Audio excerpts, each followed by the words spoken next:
тоқсандық теориясы нарықты басқаратын жүйе. Біз структура, ликвидность және кіру нүктелерін өтеміз бүгін. Енді жалпы рынокты сырттан, яғни біз кварталда только уақыттармен жұмыс жасасақ, енді біз бағамен жұмыс жасауды үйретемін. Біз ютубта ол жерде бағамен жұмыс жасау туралы ешқандай ақпарат болмаған, ол жерде тек уақыттарға бөлінген. Енді біз бағамен қарауды үйренеміз, яғни ликвидностьтарды уже уақытты кішкене шетке сырып, бағамен жұмыс жасап, бағадағы ликвидностьтарды қарап, ары қарай соның бәрін уақытпен синхрон жасаймыз. Енді смарт манийді білесің ба? Білемін. Енді сол структурадан бастаймыз біз. Жалпы восходящий тренд, нисходящий тренд, оның барлығын білесің деп ойлаймын. Иә. Екі тренд бар бізде, восходящий, нисходящий, боковик, оның барлығы түсінікті. Енді біз әр хайдың жаңарған сайын, яғни біз трендтің қайда бара жатқанын білу үшін бізде белгілі бір хайлар жаңарады. Яғни восходящий трендте бізде әр хайдың жаңаруы, ол бізге что баға өсу тренді деген сөз. Енді бізде әр жаңарған хайды біз бос ретінде белгілейміз.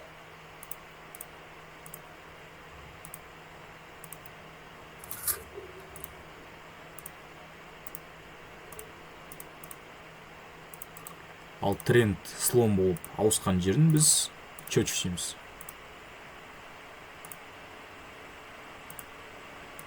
Яғни лоудың бізде сынған жері, ол бізде чөч болады. И ары қарай дәл солай баға өзінің келесі екінші сценариймен тренд жалғасып кетеді. Жалпы структураға бұл бағыт. Бұны біз үлкен таймфреймде қараймыз. Қазір көрсетемін, қай таймфрейммен синхрондау керек екен. Бос. И осылай бізде тренд жалғасады. Жалпы қазір бұны енді бос пен сломды именно денесімен, немесе свечасымен, фитильмен бірге аламыз ба, вот соны уже мен свечный графикте көрсететін боламын. Бұл бізде жалпы тренд енді. Трендті біттік, біз тағы бір айтатын нәрсе, тренд қалай жүреді. Жалпы бізде тренд импульс коррекциямен жүреді, яғни бізде өсуі немесе ең үлкені импульс болады, оған қарама қарсы шыққанда бізде коррекция всегда. Импульс, коррекция, импульс, коррекция, импульс. Енді уже одан кейін бұзғаны бізде лоуын, яғни слом болған жер оны. Ары қарай ол бізде импульсқа айналады. Ол импульс, оған қарама шыққан коррекция, импульс, коррекция, импульс. Яғни былай айтқан кезде мына хаймен, яғни свинг хай дейді ғой, свинг хай және свинг лоу. Ол ең осы структураның жалғасып жатқандағы максимум мен минимум. Максимум минимум. Осы максимум мен минимум арасында қандай движение болса да, ішіндегі болып жатқан движениенің барлығы, ол бізде коррекция деп аталады.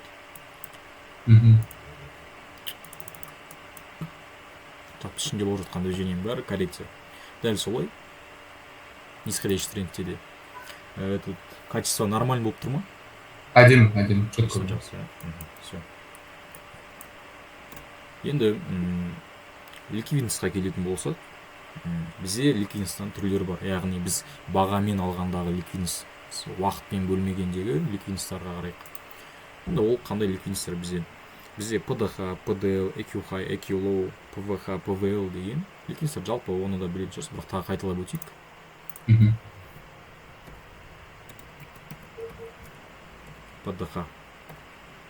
PDH бізде расшифровкасын жазып өтейін. Previews,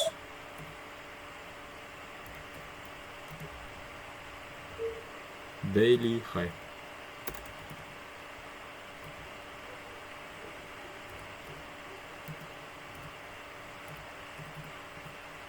Бұл бізде PDH. Және PDL, Previews, Daily Low.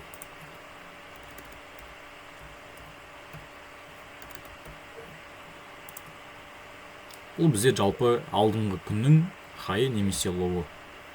Ол да бізде ликвидность ретінде рөл ойнайды рынокта.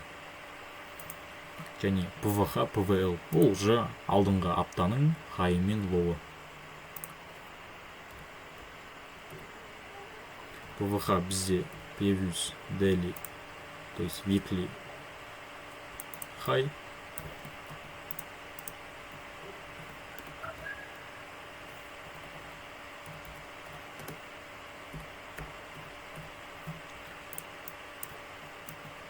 VL бізде previous weekly low. Бұл бізде қазір күндік пен аптаны ликвидностьтарын алдық. Енді бізде бағамен тағы компрессиялар болады, және де EQ high, EQ low, яғни равные максимумы, равные минимумы. Бұл бізде EQ high,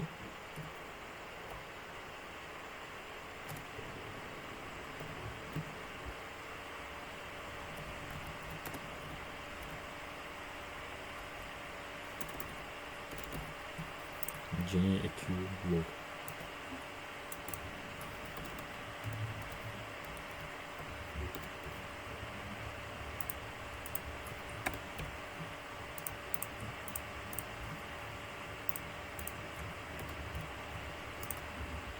Жалпы бұл бағамен жұмыс істегенде қолданатын ликвидностьтер. Және ликвидностьтің бір түрі бізде ол компрессия, яғни жинақталу. Баға бізде бір белгілі бір тренд болып кеткенде, немесе бір хайлауларын шешіліп өтеді негізінен. Баға осындай, яғни трендовый бір ликвидность қалдырады осылай, компрессия деген. Ол бізде пол ликвидности. Жалпы бұл айтқанда, мына олардың барлығы жинақталған ликвидностьтер. Мына лоу ешқайсысы шешілген жоқ бізде. Баға осыны келіп, бізде бір ликвидностьті шешіп, жолын жалғастырады бір айтқанда.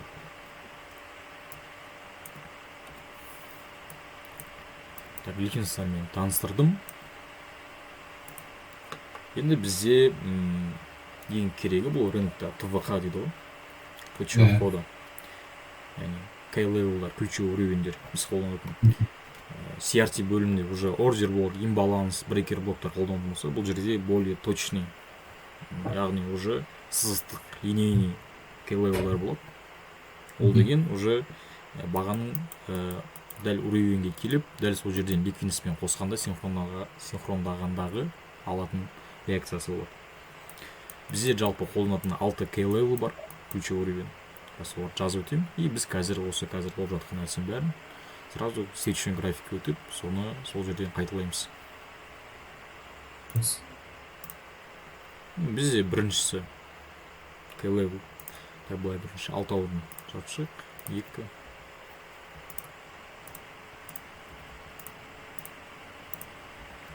4, 5, 6.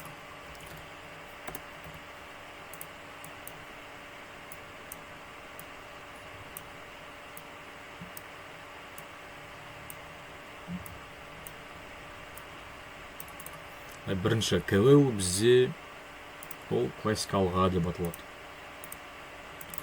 Яғни ол бізде бұл айтқанда как поглощение сияқты, яғни развороттағы бізде болып жатқан 2 свечадан құралады. Бізде жалпы барлық K-level 2 свечадан құралады. Бұл бізде линейный графикпен алған кездегі көрінісі K-level. Классикалық А-образный болған үшін, солай жаттау оңай болады. А-образный болған үшін классикалық А. Және дәл осының қарама қарсы классикалық В-образный болған үшін.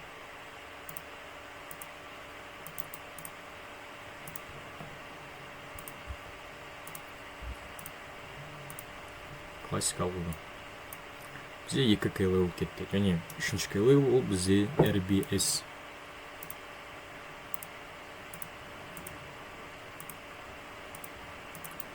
Ол бізде айтқанда классикалық А-ның бұзылып, кері оралуы.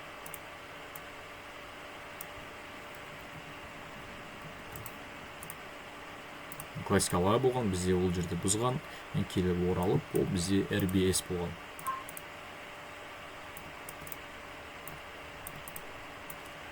Және бізде оның қарама қарсы SBR.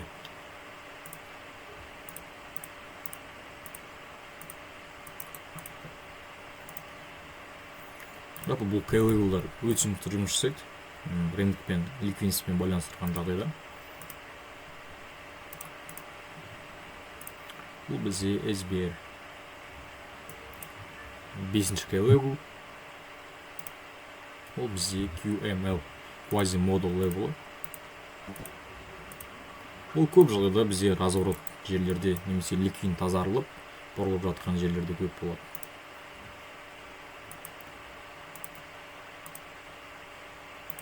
Quasimodo level. Бұл бізде 5-ші level. Және 6-шы дәл осы QML-дің және қарама-қарсысы болады. Оны сызбаймын. Енді 6-шы level ол бізде 2 свечадан құралатын. Switchной level ол open close level. Яғни бізде 2 свечадан құралады. Мысалы 2 бычы свеча болатын болса,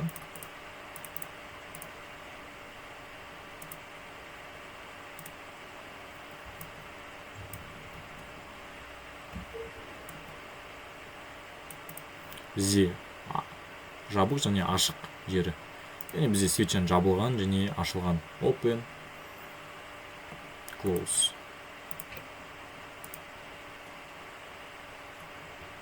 Open, close level. Дәл осылай бізде 6 level бар.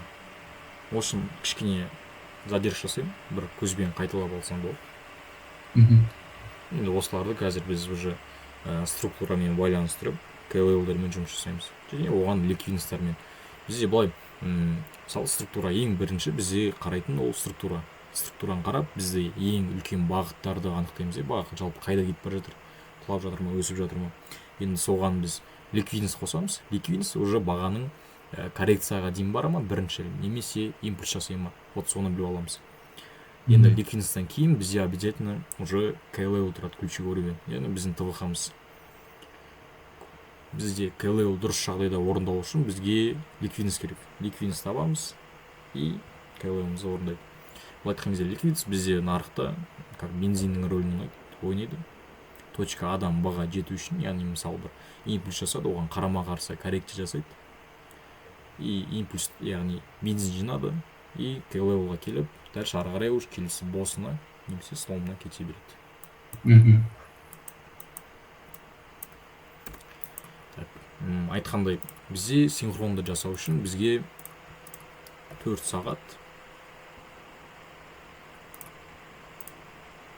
және 1 сағат структураны синхрондаймыз.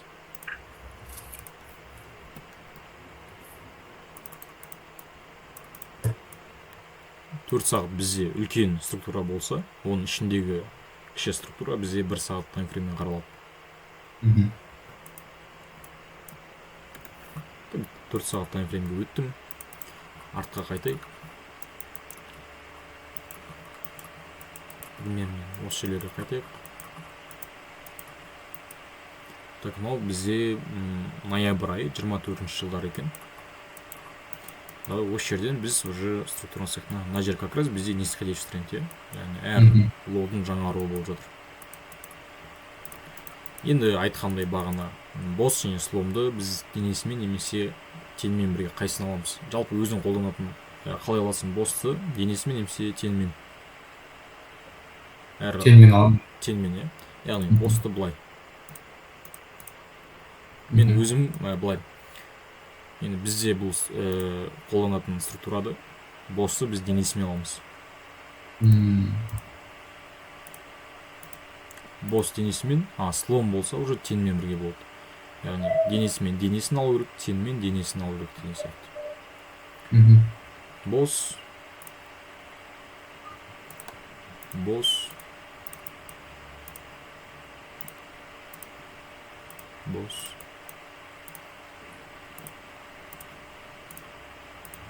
Енді осы жерде разбор жасайықшы. Бізде мысалға мына жер егер хай денесімен алып тағы бір алған кезде уже тренд ауысатын еді, слом болатын еді. Бұл жерде не істейді? Бізде свинг хайды, яғни хайын жаңартып ликвидность азартып кетті. Енді мен тағы бір зат көрсетейін. Бізде ликвидность екіге бөлінеді тағы.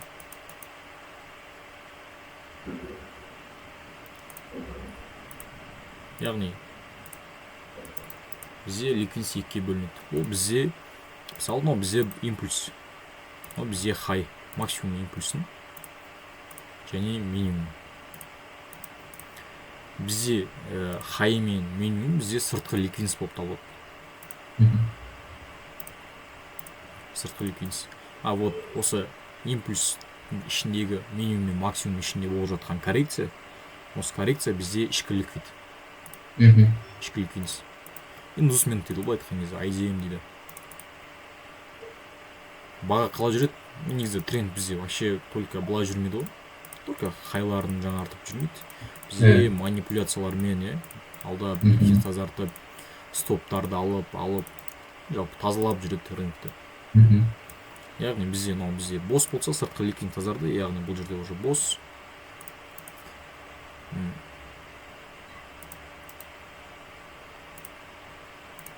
Алды бізде ликвидность, ішкі ликвидность шешілді бұл жерде. Жоқ, бұл жерде сыртқы шешілді, өйткені уже баға закреп жасады ғой, мына жерден бос жасады ғой. Бос жасағаннан кейін ол бізде қайтадан жаңа бір импульс пайда болды мына жерден. Хай мен лоу тоже сыртқы. Бұл екеуі сыртқы болады. Ішкі ликвидность қандай жағдай болады? Бұл егер мына жерден осылай лоуын алған кезде тағы бір рет осылай тазартқан кезде вот ішкі ликвидностьпен жұмыс болатын осы кезде. Өйткені баға бізде импульстің ішінде болып жатыр, коррекцияның ішіндегі лоуды ғана тазартты. Ал бұл жерде уже бізде закреп болды. Бізде уже сыртқы ликвидность. И баға бізде ішкі ликвидность тазарту үшін қайтадан баға осылай коррекция жасайды. Баға осылай жүріп, тағы бірді осылай тазалап, и мынаяқтан ішкі сломмен уже 1 сағат болса мынау. И бізде сыртқы ликвидностьқа кетті. Ол бізде уже бос. И баға тағы не істейді, уже сыртқы ликвидностьпен жұмыс жасайды. Баға только ішкі ликвидностьпен жұмыс жасамай, баға сыртқы өтірік типа фейк сломдар береді, адамдарды алдайды. Смарт майнерлер көбісі осы жерден шатасып қалады. Яғни лоу алынады, уже мына жер слом деп ойлайды. Өйткені бізде сыртқы ликвидность алынды ғой, жалпы лоу алынды последний. И баға осы жерге келгенде шорт қарайды. А бірақ баға до конца бұзып өтіп кетеді осылайынан. Кішкене реакция беріп. Ол өйткені бізде сыртқы ликвидность болды. Сыртқы ликвидность и оның алдындағы импульсқа қараса, осы жерде бізде K-level бар. Бұл жерде K-level бізде бір классикалға болды мысалы. То есть классикал В.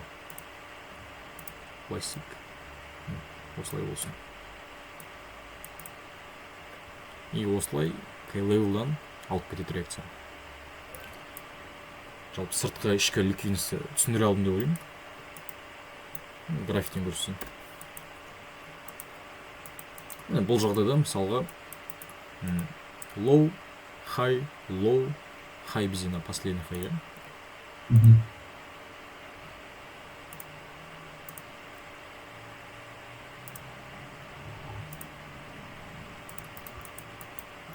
Енді бұл жерде бізде сыртқы ликвидностьпен жұмыс жасады. Сыртқы ликвидность тазартты и баға астығара кетті. Енді қараймыз, бұл жерде ликвидностьпен жұмыс жасады. Енді бұл жердегі себеп не үшін баға сыртқы ликвидностьпен жұмыс жасап, осылайынан келесі босқа дейін барды. Енді K-level керек қой бізге бағаны қайтарғанын білу үшін. Не үшін қайтты? Енді айтқандай, бұл импульстың алдындағы импульсті қарайтын болсақ, бізде қандай K-level бар? Сіз графикке, линейный графикке кіретін болсақ, бізде K-level'дер анық көрінеді басында. Ол бізде мына жерде QML K-level. Quasimodo. Сызып көрсетейін. Ал бұл бізде так 5-ші K-level келді и осылай кетті.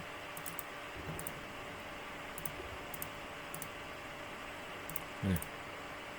Дәл осы ситуация. Яғни бұл мынандай жоқ, сразу келу деген. Баға оның алдына дейін мына жерде ликвидность тастап кеткен. Ликвидность тастап кетті мысалға. Ликвидность тастатты и баға қайтып оралып, осы QML-ден реакция алып кетті.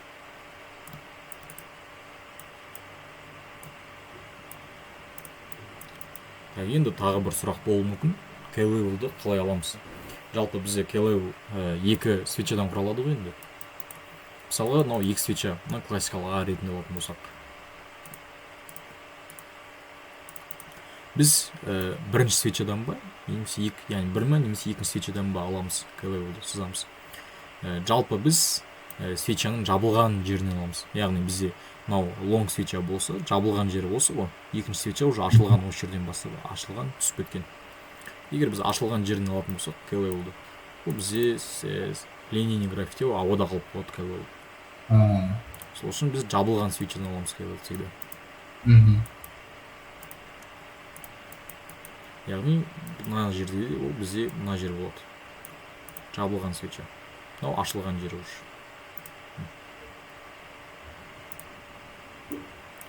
И осыны тартсақ, қара, қалай ровно осыдан қайтып тұрған.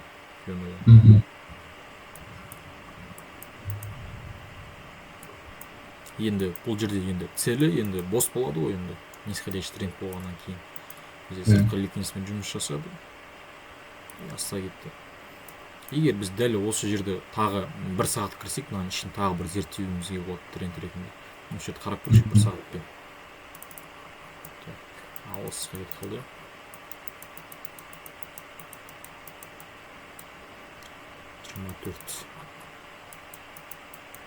Осы жер. Қарайтын болсақ, мысалға мына жерден алатын болсақ, low, high, low, мына жерден high болды, low, high. Жалпы осылай кетіп бара жатыр мынауымыз. Егер біз 1 сағаттық структурамен мына сыртқы ликвидностьқа дейін баратын біле аламыз, яғни 1 сағаттан сызатын болсақ, мына жерде біз уже слом деп сызсақ. Чуть бізде денесімен алған жер мына жерде болды. Енді қараймыз, дәл мына ситуацияны мен мына жерде жаныға сызайыншы, мына жерге. Былай келді, баға слаплады, слоу. Так. Олай емес, былай болсын.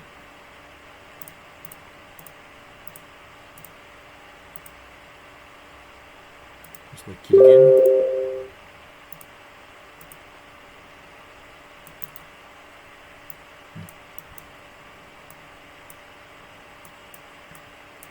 Енді осыны дұрыстайық кішкене. Мысалы, мына жерден бос болып келе жатыр да. Аға. Бос, тағы бос.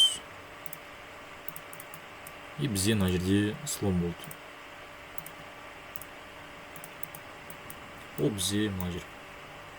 Енді бағана айтқанымдай, бізде ликвидность, мына жер бізде получается ішкі ликвидность болып тұр. Дұрыс па? Да. Мынау ішкі ликвидность тазартты.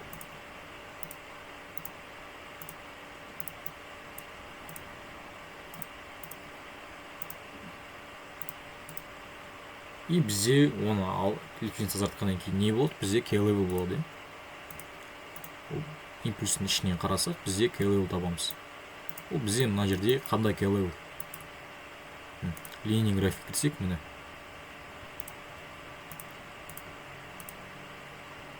Ол бізде RBS қателеспесем, так, 3-ші K-level. RBS баға өз ликвидностьмен, ішкі ликвидностьмен жұмыс жасады. K-level келді. Және целі уже өзінің бірінші бос болады. Босқа келді, тағы бір реакцияған. Ең былай қарасақ, мына бос бізде как классикалық А ретінде де ойнайды ғой.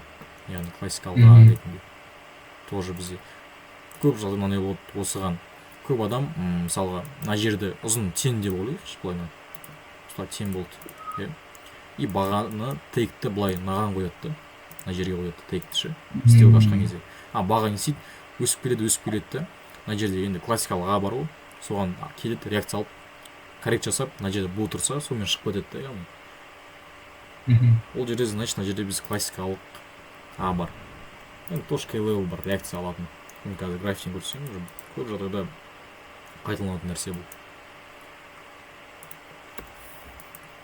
Бос, тағы босқа, яғни классикалық А ретінде жұмыс жасаған, ол кезде мына ликвидтіға дейін келді баға.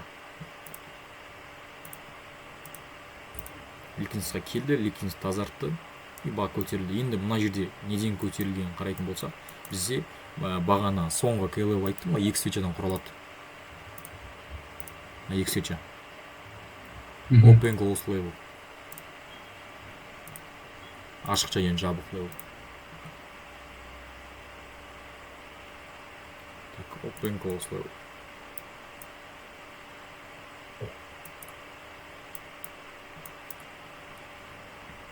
И оның цели уже на хай қарай кетеді. Енді осы ликвидностьқа дейін қарайықшы, не болған. бос және тағы бос. Бос болғаннан кейін бізде баға не істейді енді? Бұл жерде ликвидностьпен жұмыс жасайды. Енді қарайтын болсақ, мына low, мынау high. Мына low мен high-дың арасын қарайық. Бізде ешқандай жерде коррекция болған жоқ. Бізге негізі коррекция хотя бы 70%-не дейін болу керек. 70% келген. Бірақ бізде дискаунт премиумге келетін болсақ, баға өте бір, яғни ең оптимальный коррекция ол бізде 50% астында болады. Яғни дискаунт зонада. Дискаунт ол бізде арзаннан сатып алу, премиум қымбаттан сату. Мынау бізде 0.05, мынау бізде 0.7, яғни 70%, 50%. Баға бос жасайды. И вот дәл осы жерде бізде сыртқы ликвидностьпен ойнайды. Сыртқы ликвидность мынау болады. Яғни бос жасалды ғой бізде. Сыртқы ликвидность осы жерде тазарылады. И енді біз мына импульс қарайық. Мына импульс бізде ликвидность тазарған, open close level. Енді осы open close level K level'ын қарайтын болсақ, мына импульстың ішіндегі қандай K level мынау бізде? А. Жоқ, V. Наоборот болып тұр ғой. Да. Классикалы. Вот осыған келді, ликвидность алды и кетті дальше. И ары қарай уже цель бізде не болады? Мына хайлар бірінші немесе мына жақын хайлары болады өзінің.